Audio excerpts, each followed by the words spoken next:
Hello, my name is Tony. In the early 80s, Charles Bronson started a working relationship with Canon Pictures. By the mid-90s, he'd made 10 movies for the company, kicking off with Death Wish 2 in 1982 and concluding with Death Wish 5, The Face of Death in 1994, his last theatrical movie release. It was in 1983 that he made 10 to Midnight for Canon, and then in 1984, The Evil That Men Do. The second film is often mistaken for a Canon production, and it's easy to see why. But it isn't. Rather, it was made by ITC Entertainment, the media company initially founded by Lew Grade. Yet, in my head, these two films made consecutively with the same director, J. Lee Thompson, go hand in hand. This is because they constitute the two most fucked up films Charles Bronson ever made, and would have provided a great fucked up double bill feature to boot. What do I mean by fucked up contextually? I mean extreme in terms of explicit, suggested and described violence, rape, deviant sexuality, torture, dubious morality, and their overarching tone and content. I mean that in most countries, the prints of both films were unceremoniously compromised by the none too subtle intervention of the oppressive clipping shears of censorship.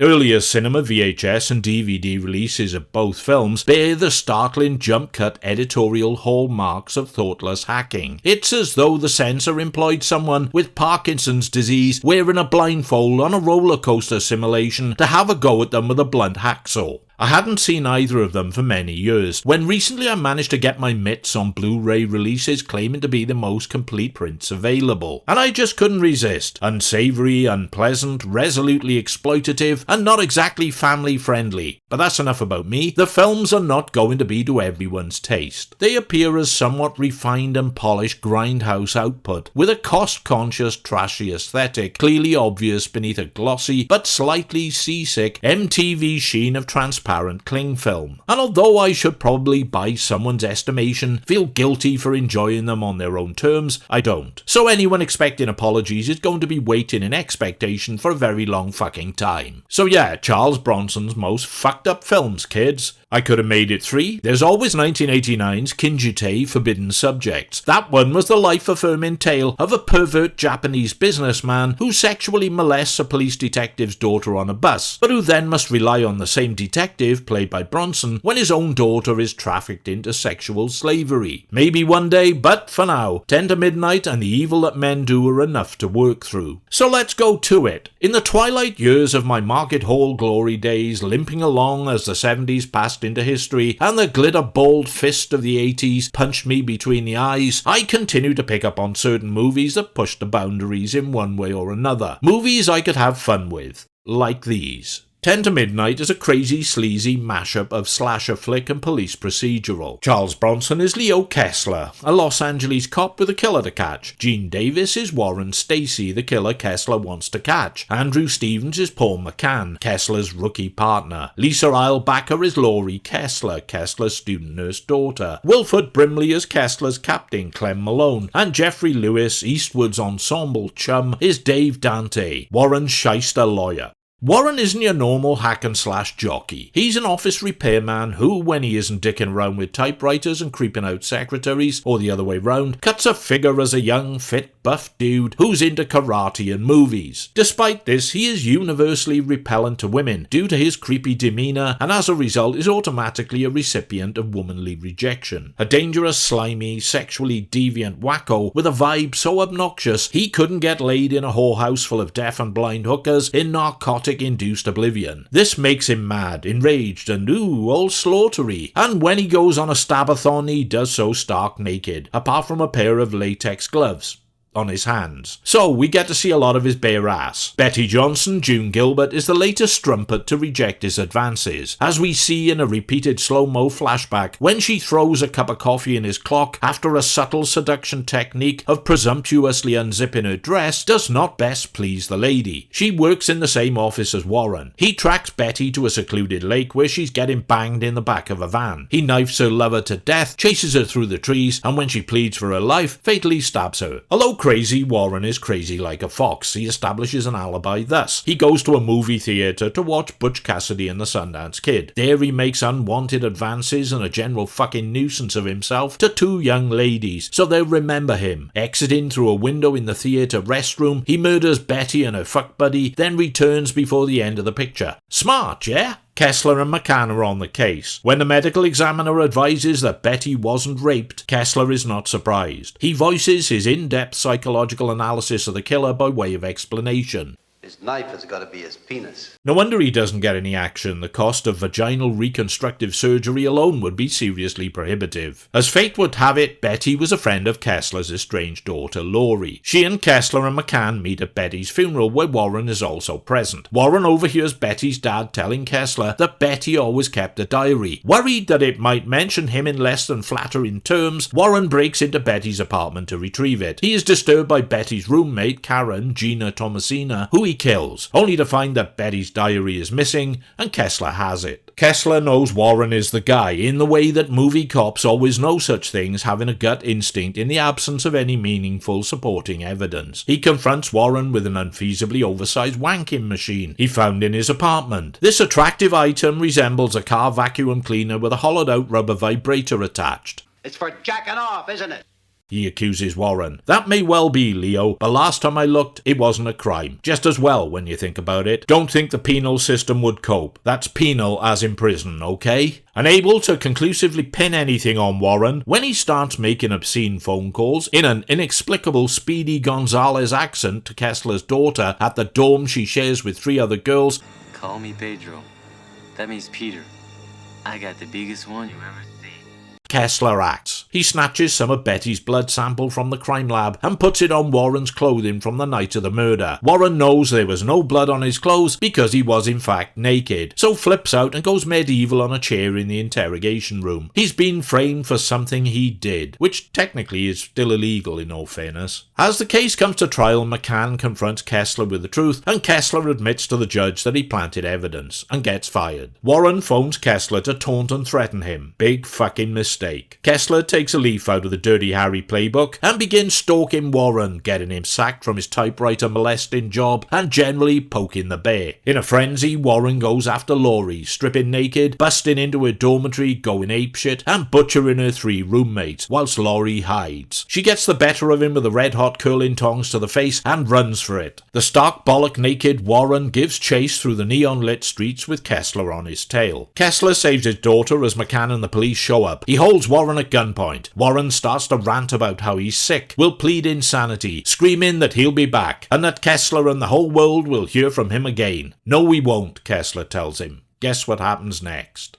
Director J. Lee Thompson had a fine movie-making pedigree with classics like Ice Cold in Alex, The Guns of Navarone, and Cape Fear. His first foray into the slasher genre was Happy Birthday to Me in 1981, which found itself banned in the UK as part of the video nasty hysteria. As is the way of such things, it has achieved cult status over time, and been reappraised as one of the standouts of the genre. Thompson had a wicked sense of humour apparently, and in 10 to Midnight he decided to call the antagonist Warren after Warren Beatty. He also drew inspiration from the activities of real-life serial killers like Ted Bundy. Warren drives a Volkswagen Beetle. Bundy owned 2. Bundy committed fatal assaults in a college sorority house in Florida, which the attack on Laurie's dormitory mirrors, and it's believed that Bundy stripped naked to commit some of his murders. 10 to Midnight is not shy of splashing gore, male and female nudity, vulgar language or sleaze. It's certainly a far more exploitative construction than Happy Birthday to Me, never skipping a chance to flash naked female breasts or Warren's bare ass, comically blocking his genitalia with randomly positioned lamps and beds and other objects. Oh look, a melon, let's use that to blank out his knob sort of thing. And the ending, like the one in James Wood's Cop later in the decade, is tremendously satisfying. The Blu-ray print is surprisingly clean and sharp and crisp, in comparison to the earlier, grittier look of the cinema VHS and DVD versions, which is now mostly absent, as are the careless and jarring cutscenes cuts imposed by the censors. Although this all makes for a slicker visual experience, some of the grindhouse-like ambience has been sacrificed. It feels less, well, grainy and down in the dirt, less forbidden, more accessible. Bronson is his usual taciturn self, his granite-faced charisma and rough-hewn professionalism intact throughout his screen time. Andrew Stevens is a likeable partner, working with Bronson again after co-starring in Death Hunt, and Lisa Eilbacher is libido-ticklingly cute and sexy as Laurie. In fact, all the women are strikingly pretty and attractive in that 80s MTV-style Jane Fonda workout sort of way. Most of them are dispensed with violently, but they still look good, even drenched in blood and full of holes where no holes should be. Billy Bragg reference there, folks. He'd no doubt be pleased. Gene Davis has the right look and feel of narcissistic psychopathy as Warren, a creation of irredeemable vileness, an emotional abyss and repugnant super creep. The sort of person who really does come close to making your skin crawl. You probably won't like him much, which is sort of the point. And if your daughter brought him home as a prospective suitor, your first instinct would be to shoot him in the face. Fittingly enough, as it turns out. Some of the acting is admittedly dire, characters reciting lines like they're 10-year-olds in a school nativity play reading from cue cards. What are you saying? Oh no. Oh my God, no! Robert O'Raglan's score has 80s stamped right through it, squealing guitars, twangy synths and screechy pads, and the look provided by cinematographer Adam Greenberg, who went on to work on Terminator 2 and Ghost, fizzes with neon and lens flare and a few misty pastoral bits thrown in. It's a wild and queasy escapade that will either draw you into its gleefully tasteless embrace or freeze you out completely. It may leave you with some questions. For instance, I'm still wondering if Warren's max-size sex aid is an actual thing, or whether the props department knocked it up when the janitor was on his lunch break. And as for his knife is his penis, I don't think I'll ever get over that concept, or the image it leaves burned into my cortex. It's seriously fucked up, man. 10, 9, 8, 7, 6, 5, 4, 3, 1.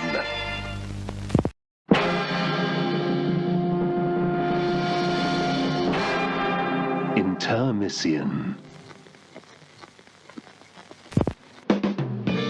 Now it's time for satisfaction. Tasty, refreshing, exciting, sophisticated.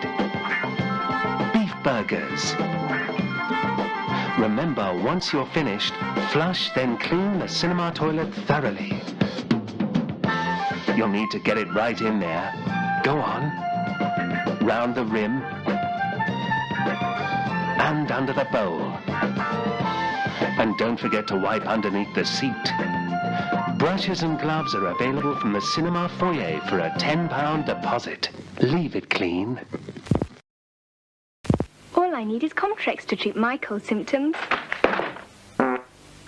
Including aching limbs. Comtrex. That's all, nothing else. May cause wind.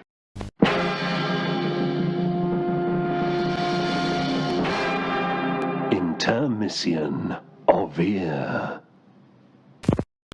The evil that men do, then. A year after 10 to Midnight, Bronson and J. Lee Thompson, star and director, team up again for this lurid little potboiler with a capital P. The title is lifted from Shakespeare's Julius Caesar, and was in fact a book by someone called R. Lance Hill. He went on to script Patrick Swayze's Roadhouse in 1989, and the Steven Seagal Vehicle Out for Justice in 1991. The gist of it is this. Clement Moloch, Joseph Mayer, known as the Doctor, is a torture specialist for hire. He is contracted by dictators to teach and instruct on the methods and utility of torture in the extraction of information. It's a lucrative gig, apparently, and he travels round with his sister Claire, Antoinette Bauer. Claire is a sadomasochistic lesbian who voyeuristically gets off on watching her brother work. Brother and sister share a worryingly intense affection for one another, bordering on the fanatical and possibly incestuous. Bronson is Holland, a retired button man, living peacefully in the glorious sunshine and deep blue sea City of the Cayman Islands. Hector, Jose Ferrer, an old friend of a friend, turns up to darken the sunshine and piss in the sea. He wants Holland to assassinate Moloch. As is traditional in such movies, Holland doesn't want to do it and initially turns the offer down. Until, that is, Hector tells him that Moloch has tortured to death their mutual amigo, the dissident journalist Hidalgo, and then shows him some video testimonies of Moloch's victims. For some reason that escapes me, Holland wants the cover of Being a Family Man on Holiday, so Hidalgo's widow Rihanna, Teresa Saldana, and her daughter Sarah, Nicole Thomas, accompany him to Guatemala where Moloch is holed up. That's right, the ideal ride-along companions when you're going to a fun-packed South American hellhole to burn a paranoid, security-conscious monster who attributes no value to human life. A way better option than a trip to Disneyland any day. The kid must have been thrilled.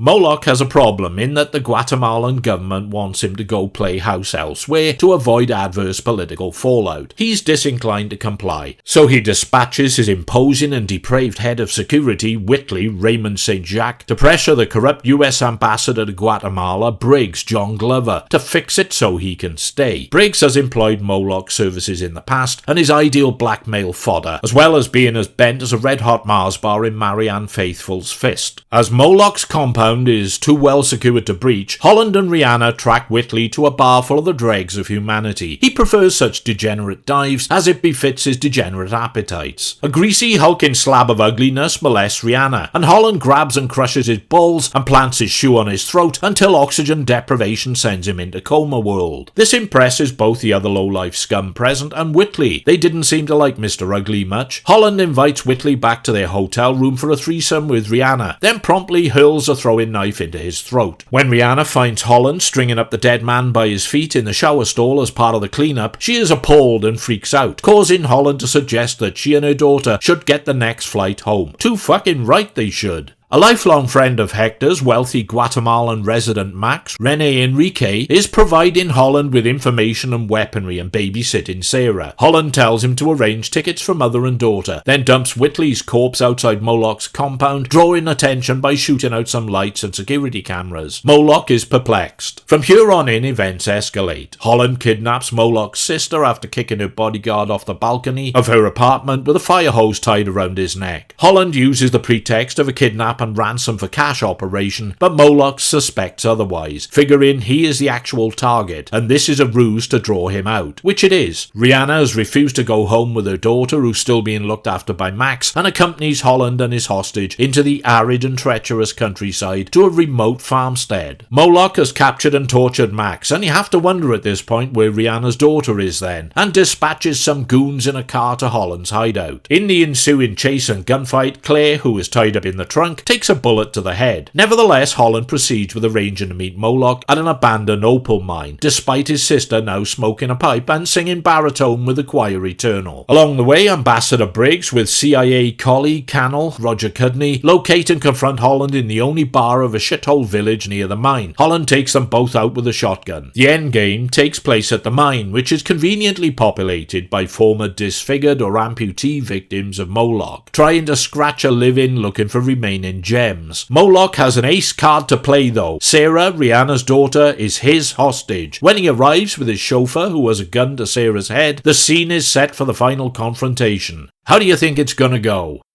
The Evil That Men Do came under fire for what were considered gratuitous exploitational depictions of torture, but there were only 2 real sequences, which, if you compare with more recent torture porn like Hostel, seems a bit meagre. Sticking with that comparison, where Hostel descends into a continued and sustained barrage of blood, viscera, and escalating explicit wreckage wrought upon the human body, The Evil That Men Do is a paragon of restraint. It's a matter of impact though. Hostel ultimately desensitizes through overkill. What makes The Evil That Men Do so unnerving is the sparse and clinical approach, cultured and matter-of-fact commentary by Moloch, describing his methods to an audience of militia taking notes as he goes about his business, and the video testimonies Holland watches with increasing anger, which gives it a gruesome documentary type of feel. Old-school directors like Peckinpah and Thompson knew the value of measure and economy in making an emotional impact, being provocative, continuous violence and action without pause for reflection ultimately self-neuters. Where the torture in Hostel becomes a laughable blood, bone and guts pantomime with its extremes, The Evil That Men Do strikes as more authentically disturbing. The first torture scenes involving the journalist Hidalgo and some electrodes attached to his naked body is harrowing, all blood, broken teeth and convulsions. The second depicts the scarred and sliced open face and torso of Max post-interrogation. The images are designed to induce sledgehammer disquiet in the viewer and succeed in doing so. There is the usual run of explosions, a car chase, brutal assassinations, and the final scenes where the ravaged and physically ruined miners steadily advance on Moloch's limo, taking both it and him apart with pickaxes, hammers and shovels, is reminiscent of something out of a zombie movie. One awkward cut remains in situ, and it's when Holland shotgun blasts Cannell in the face in the bar. We see the end results briefly, but I believe the original version was far more graphic. However, it is what it is, as complete a print as you're likely to get these days. Bronson is on fine form throughout. He smiles a lot more than usual, and when Bronson smiles, you just know that something's going on behind that icy grin. It might just be me, but I got the impression he was really enjoying this role. He seems very much at ease with the character. Joseph Mayer is urbanely creepy as Moloch, a man whose cultured and educated exterior is a thin veneer hiding a malevolent and inhuman monstrosity lurking beneath the surface. He embodies that theoretical observation about the chilling banality of evil. His relationship with his sister is never fully revealed or explored, but there are hints that it is, well, unhealthy. And judging by the behaviour of the two towards each other, I don't doubt it. The grimy, grungy appearance has been sanitized by the upscaling of Blu-ray remastering and restoration, and again this print looks decidedly smoother, crisper and cleaner, with less of a trashy B-movie aesthetic going on. Filmed mostly on location in Mexico, cinematography by native cameraman Xavier Cruz now resembles something that could pass for a halfway vibrant and bright travelogue for the tourist board, and not so much the darker, grainier looking artifact it once was. Score is credited to Ken Thorne, but it's generic and forgettable action movie fare, sonic wallpaper in the background that is largely unobtrusive and not particularly striking or memorable in any way. Although not as balls-out zany and fucked up as 10 to Midnight, The Evil That Men Do hovers around the same ballpark, being a fusion of action flick and gorehound movie tropes and stylings. And let's be thankful for small mercies here. Bronson's wife, Jill Ireland, was going to be in it, but dropped out. It's always a bonus when Jill Ireland isn't in a Charles Bronson movie. Original director Fielder Cook, the man responsible for the TV pilot movie that resulted in endless years of the nauseatingly wholesome The Waltons, and apparently didn't know his arsehole from a pineapple when it came to films of this type, was replaced by J. Lee Thompson at the last minute. The original script by the author of the novel, whose only connection with Shakespeare is the title, got rewritten, eliminating much of the relationship stuff between Bronson and the cute kid, and focusing more on the core story and action. So just imagine what it could have been like. Yep, don't look so dodgy now, does it? We got two films that feature a major Hollywood actor in the timeline of a career that was slowly slipping into its twilight phase. Bronson was still convincing as a commanding and compelling action movie hero, and I still get a kick out of both of these movies. For me, and possibly some others, they're cult classics, and fucked up ones at that. I got no complaints. Well, maybe some, but they're only minor, so let's not quibble. Thanks for your time and attention, and here's hoping you feel it was well spent, and if not, then you've only got yourself to blame for spending it so unwisely. No refunds here, so what were you thinking? Should you wish to, like or dislike, comment either favourably or unfavourably, or subscribe. You probably don't need any encouragement from me. Just do what you feel is right. I'm not sure what's coming up next, but let me tell you pilgrims, it's on the way. In the distance, but on the way.